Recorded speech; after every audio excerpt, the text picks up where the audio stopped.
మనం ఫిక్స్ చేసుకున్న డెస్టినేషన్ ఏదైనా ఉండొచ్చు, కానీ డెస్టినీ అనేది ఒకటి ఉంటుంది కదా. మా డెస్టినేషన్ కి ఈ డెస్టినీకి మధ్య జరిగిన కథే ఈ series Nellore to Goa day 1.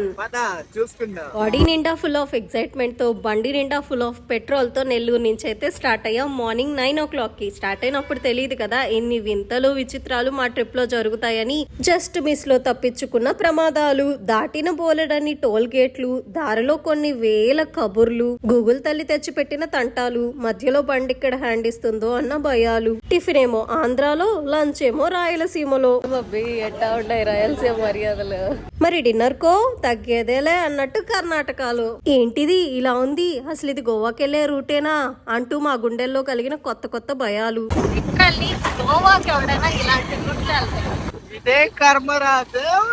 అనిపించేలా ఉన్న రోడ్లు, నేనేదో కెమెరామ్యాన్ లా మా ఆయనకి స్లోమోలు తీస్తుంటే మా ఆయన ఇచ్చిన పోజులు, బాడీ పెయిన్స్ ఆయింట్మెంట్ రాసుకుందాం కదా అని పక్కన ఆపితే అనుకోకుండా కనిపించిన ఒక విచిత్రమైన శివాలయము.